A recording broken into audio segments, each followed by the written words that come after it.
Hello and welcome back to Gotham Sounds coverage at NAB 2026. We are in the North Hall now, joined by Peter from Blackmagic Design. Hello. How you doing? I'm good. Thanks for asking. How about yourself?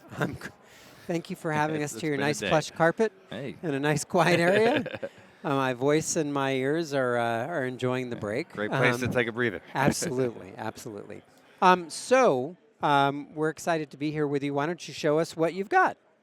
So this is our new Fairlight Live and Fairlight Live panels. So we have the 10, 20, and 40, the different variants of these panels. They can be used for doing live production audio. So everything does live in the computer. So it can be the Mac Mini, the Mac Studio, even so much as a MacBook can operate this. It doesn't require a lot of OS. And the thing that is catching most people off guard, because it is still a controller of sorts, where do I plug my audio in? It can be either your core audio from the Mac, so whatever I'm using for my Mac can be the sound source for the device, or I can use my ATEM microphone and MADI converters as well, and I can pair this with my ATEM controller. So I can use this just to be doing the audio while someone else is doing the video switching of my live broadcast, or I can use it standalone just for audio. So that's the cool thing, as with the Blackmagic way, there's no right way to do it. There's multiple ways that you could use these products. So with the, so you say that it could be anything that the Mac is getting, right? So Yeah, so it just operates off of the core audio. Mm-hmm. So it could, any USB or Thunderbolt interface could be handling the audio in and outs of this. Exactly. So we don't make Dante products, but you could operate this using your Dante network by having the DVS installed on your computer. And if it's an institutionalized thing, the Dante Virtual Sound Card, if you have the Dante Domain Manager, you can actually transition that into a 2110 signal, which we do operate with 2110 signals. So there's ways to get around that as well. But if you're just doing it with this way, you can just download DVS and get around it the easy way. And then, so how does this connect into the Mac? So it just connects over Ethernet. So everything we do is Ethernet connection. So it's the same way that your ATEM would connect, this will connect in. And because it's proprietary, made by us, for us, you connect it, you tell the software that you're using the hardware panel, and it automatically just spills out. It knows what to do. And so, and you have to have the Mac going. You do have to have a Mac. Okay. There is no brain in here. There's no computer inside the machine itself. It's fully operating software off of the brain power of the Mac. Yeah, come on in here. If anyone's familiar with DaVinci Resolve, in the Fairlight page of Resolve, we have essentially cherry-picked that page out of Resolve, added a little bit more to it, and thrown it in a standalone package software so that it can be used in this scenario without needing the rest of the post-production pipeline. So the other, and forgive me, I am not familiar with the video side of things. No worries at all. So the video component, can that run off the same Mac, or do you need two different computers, or how does so that my work? understanding is at the moment they do want you to have a separate Mac for your video component and your audio component. I assume that may change in time. The main thing to keep in mind of this is a pre-production unit. This is a beta version of the software. So it is brand new. This came out of the box. We put the panels on before the show floor opened. So these are not out there yet, but we're hoping for a July, August time frame. So by then, the functionality will be fully dialed in, and we'll be able to know exactly what it does. Right now, we're kind of relying on the beta users to go through this. So if you're doing live sound at home, download our free beta software. Let us know what's wrong with it. Let us know what you find, what you wish it did, and that's the time to make those changes before it goes to public release. And is this, how is this powered? So it connects via Ethernet, but how is The it power powered? itself is IC, so just main powered on the back. I don't want to spin it too much and make any too crazy, but if you want to get a peek at the back here, IC cables. You have a little bit of audio I/O for talkback, for speakers. You should be able to see the back there. I don't want to damage anything. There we go. So you got two microphone ins. You have the microphone outs for your speakers. You have a HDMI out for the monitoring. And then you have your multiple Ethernets, so you can daisy chain your Ethernets while you're connecting. And, of course, on the front, you have your headphone port as well. Got it. Okay. And is this, I mean, this is a big, beautiful screen. Is it a touch screen? It is touchscreen. Okay. Right now, it's only touchscreen on certain windows. Like, for example, there you go. That is something that is going to be implemented more as the beta firmware unrolls. But it is a touchscreen panel in general, so you'll be able to do more with that in time. And it seems like it has some, I see there's some compressor limiters built in. Yeah. So it's the full Fairlight workflow built into the live scenario. So again, you can do this all the way down to a MacBook. The more you have with CPU, the more obviously you'll be able to do with that because it is running the computer in live audio. So you are pulling processing power. But the cool thing is, I mean, we're using 27% of one core processor out of 10. So we're even in the session that we have here, which is our live air hockey game, we're barely taxing this machine, and it's a Mac Mini. So you don't need to go too crazy. But with that, yes, so you have your channel controls, you have your EQ controls. So this is the full Fairlight pipeline just built into this right here. So we're doing our live mix. Obviously, we want to EQ those sound signals that are coming in, so I can do everything right here on the board. But I don't have to. It is all up here as well, which is why people can beta test the software without having the hardware. But this just gets it hands-on, makes it quicker. Obviously, if you're doing a real live production, you're going to want your hands on the tools. But everything that we are manipulating here is just manipulating the FPGAs. It's all software-based. It's going off of the Mac. So we have our EQ, we have our compression, we have our gate and expander, limiter, third-party plugins that you could add into this live pipeline. You can do panning in your live pipeline, including even surround sound panning. So depending on what the installation is, you could put this in an art installation and do an Atmos mix live if you wanted to. And then it just goes through our assigning, which is where we're going to send our buses. What do we want to send where? Back to the home page to just give you an overview of everything that's going on your session. And then you've got your transport controls up here. Exactly, yes. And this is, as they get bigger, a little bit more packaging comes in there. But we can layer through. So even the smaller mixer here, we have banks and banks of channels that we can go through. And the different snapshots you can save, different cues you can bring in. You have your whole control room panel here. So you have a little bit more. And it's 10 faders? 10 faders on the small 10 one? faders per bank, yes. So it's going to be the 10, 20, and 40. There's no 30 iteration, at least at this time. But 10 at a time. And then as you go up to the larger ones, you'll notice on the right-hand side, it's your left bank is your live bank, your right bank is your master bank. And so if you go up to the very larger one, same thing. You have your 3 banks of live action and your master bank on the right.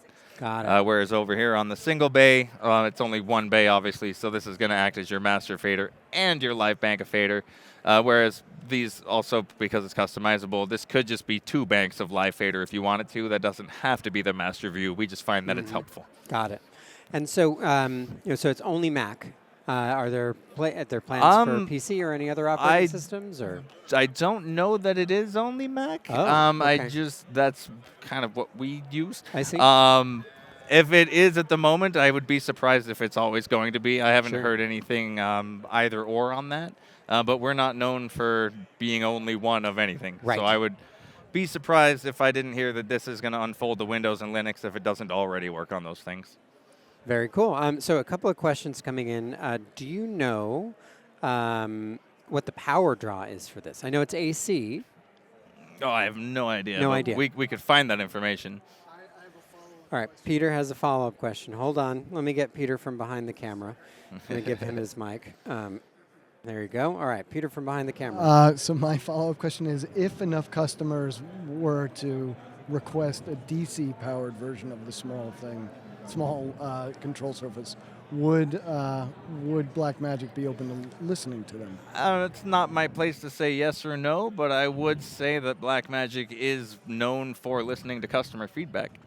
So if enough people said, hey, we want this thing, that is basically why this exists in the first place. Enough people came to us and said, hey, we're using your tabletop mixers and we're doing sound and video on the same box, and it's very awkward because we're having to share the box. Can you make us this, please? And so we did. So if enough people were like, hey, we wish this had a different thing, as long as it comes in enough times, it's going to make it to the list, and it's just a matter of where it fits on that list, really. So the question is, can you talk about latency? Latency, yeah, absolutely. And again, because it's running on the computer, there is no spec that I can give you specifically on that. It depends on your CPU. So obviously, we're going to recommend, hey, we trust Mac. We trust Mac Studios. Even if it's the Mac Mini, you got those silicon chips. They're quick. PCs, as long as they are fast, as long as they have enough CPU, as long as they have enough, all of the fun things. Where PC can fall short is They're customizable, so you can have all the fun new gadgets, but if you have the wrong processing thing or it doesn't talk correctly, you can stumble. If you know what you're doing, you can make a Fire PC. Cool, you're probably going to be okay. The reason why we tend to recommend Mac is it comes out of the box the way it is, and we know you're not going to have any issues. Nice. Now, can we talk a little bit about the mechanics? Does this screen fold down or come off? Or So it does not. That has been a question that has come up a lot. At the moment, it is what it is. That a lot of people have been asking that. If it just folds in for travel or something. So that wouldn't be something if I was surprised if maybe a future iteration, in a few years, perhaps has that. Who knows? But at the moment, it is one piece. It fully locks in. So limited in how much I can turn it, but you'll see, even though there's like air gap in the middle here, the sides are locked in. It's one back piece. I see. So there's no it movement. comes in a large box. Yeah, it comes in a box with the foam fitting specifically each piece. And do you know, are there hard cases that are going to be made for this? Are you working with like SKB? I would be surprised if there aren't. Okay. Yeah. So there's a good handful of brands that make cases for all of our products, and I'm sure they'll be making them for these as well. Great. And are there any auto feedback mechanisms built into the software? You know, if you're doing something live and you're getting ringing and all that? I don't have the answer to that at the moment, but I can look into it and find out. I would imagine that's something that's probably going to be implemented kind of once it's actually used more. I don't know if it's in there yet, but I'd be surprised if it doesn't kind of make its way in at some point. Very cool. Great questions from Kyle. And then our friend Almanox says they're so excited and they hope that it can feed into other panels for post-production audio. So, as of right now, it's tied to the Blackmagic software. Is that right? So we tend to do things in a proprietary fashion, and so I would be surprised if it fully opens up to other panels. But a lot of things we do have open protocols, so as long as you know what you're doing, you could potentially make it work over the Mackie or Huey protocol, but you're probably not going to have a fantastic time unless you're very good at coding. So the best thing to do is to just keep it in the ecosystem. Yeah, got it. Okay. Cool. I mean, so the thing that we're thinking about, it seems every so often in the location sound world, something comes out that makes it so that people can record on a computer. And so right now there's Wild Tracks, which is a software that could record on Dante. There's obviously Dante to get things in, so potentially running Wild Tracks, running this, and then having a mixer, potentially with a DC mod or potentially with an inverter, making it 12 volts, taking it in the field. But potentially, the thing with that is if you're going to be recording, you would essentially bypass the mixer anyway. Because unless you're just talking about, I'm doing this live production that I also want to record, then sure. Right. And then that's kind of where the ATEMs come in, your ISOs, your recording, and all of that. Yep. If you just are your field recording, with this panel specifically, you're going into the Mac. So your audio is coming into the Mac already. Right. Why would you bring the panel?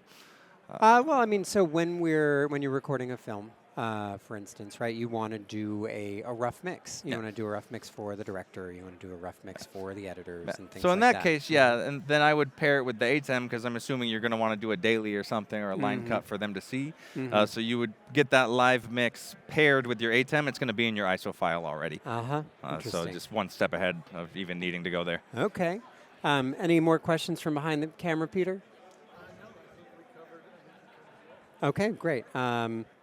This is great. I mean, a lot of positive comments on the feed, no real questions. But anyway, thank you so much, Peter, for taking the time with us. Thanks for watching. Thank you, Peter, from behind the camera. Thank you, everybody who is on the other side of the camera watching and everybody who commented. Please stay tuned for more live coverage from NAB 2026.